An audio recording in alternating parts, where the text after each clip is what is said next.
আজকের এই ভিডিওতে আমরা দেখব কিভাবে হ্যাভ টু এবং হ্যাজ টু দিয়ে ইংরেজিতে কথা বলা যায়। তো চলুন দেরি না করে ভিডিওটি শুরু করা যাক। বাংলা বাক্যে যখন কোনো কিছু করতে হবে, যেমন খেতে হবে, যেতে হবে, করতে হবে ইত্যাদি বাক্য থাকবে, তখন হ্যাভ টু বা হ্যাজ টু ব্যবহৃত হয়। যেমন আমাকে এখন স্কুলে যেতে হবে, I have to go to school now. I have to go to school now, আমাকে এখন যেতে হবে। এখানে গো মানে যাওয়া, নাও মানে এখন।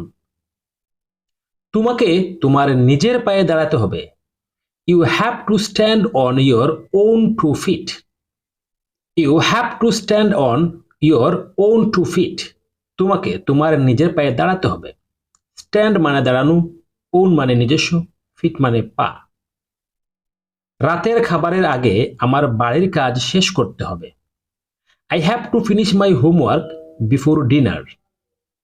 I have to finish my homework before dinner, রাতের খাবারের আগে আমার বাড়ির কাজ শেষ করতে হবে। এখানে ফিনিশ মানে শেষ, হোমওয়ার্ক মানে বাড়ির কাজ, বিফোর ডিনার রাতের খাবারের আগে। তাকে আগামীকাল কাজের জন্য তাড়াতাড়ি ঘুম থেকে উঠতে হবে, she has to wake up early for work tomorrow. She has to wake up early for work tomorrow, তাকে আগামীকাল কাজের জন্য তাড়াতাড়ি ঘুম থেকে উঠতে হবে। এখানে ওয়েক আপ মানে জাগা বা জাগো, আর্লি মানে তাড়াতাড়ি, ওয়ার্ক মানে কাজ, টুমরো মানে আগামীকাল। তাকে আজ রাতে তার বাবা মাকে ফোন করার কথা মনে রাখতে হবে, he has to remember to call his parents tonight. He has to remember to call his parents tonight. এখানে রিমেম্বার মানে মনে রাখা, প্যারেন্টস মানে পিতামাতা, টুনাইট মানে আজ রাতে। এবার আমরা কিছু নেগেটিভ সেন্টেন্স নিয়ে আলোচনা করি।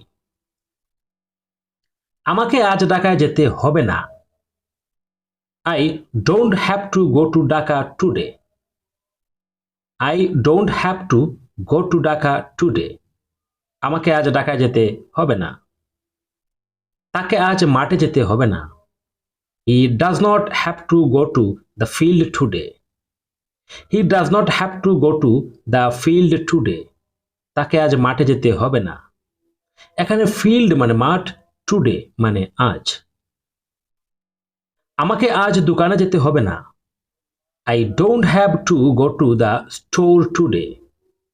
I don't have to go to the store today. আমাকে আজ দোকানে যেতে হবে না। এখানে স্টোর মানে দোকান, টুডে মানে আজ। কাজটি সম্পূর্ণ করার জন্য আমাকে তাড়াহুড়া করতে হবে না, You don't have to rush to complete the task. You don't have to rush to complete the task. কাজটি সম্পূর্ণ করার জন্য আমাকে তাড়াহুড়া করতে হবে না। এখানে রাশ মানে তাড়াহুড়া, কমপ্লিট মানে সম্পূর্ণ। আমাকে আর সেই কঠোর ডায়েট অনুসরণ করতে হবে না, I don't have to follow that strict diet anymore. I don't have to follow that strict diet anymore. আমাকে আর সেই কঠোর ডায়েট অনুসরণ করতে হবে না।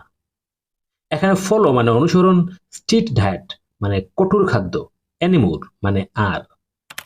এবার হ্যাভ টু দিয়ে কিছু কোঅ্যাকশন মূলক বাক্য নিয়ে আলোচনা করি। আজ রাতে দেরি করে কাজ করতে হবে, do you have to work late tonight. Do you have to work late tonight, আজ রাতে দেরি করে কাজ শেষ করতে হবে। এখানে ওয়ার্ক মানে কাজ, লেট মানে দেরি, টুনাইট মানে আজ রাতে। তাদের কি শুক্রবারের মধ্যে প্রকল্প শেষ করতে হবে, do they have to finish the project by Friday. Do they have to finish the project by Friday, তাদের কি শুক্রবারের মধ্যে প্রকল্প শেষ করতে হবে। এখানে ফিনিশ মানে শেষ, প্রজেক্ট মানে প্রকল্প, ফ্রাইডে মানে শুক্রবার। আমাকে কি দুপুরের মধ্যে রিপোর্ট জমা দিতে হবে, do I have to submit the report by noon. Do I have to submit the report by noon, আমাকে কি দুপুরের মধ্যে রিপোর্ট জমা দিতে হবে। এখানে সাবমিট মানে জমা দেওয়া, নুন মানে দুপুর। তো আজকের ভিডিও এই পর্যন্ত। প্রতিনিয়ত যদি আপনি এই রকমের ভিডিও চান তাহলে চ্যানেলটি সাবস্ক্রাইব করে সাথেই থাকুন।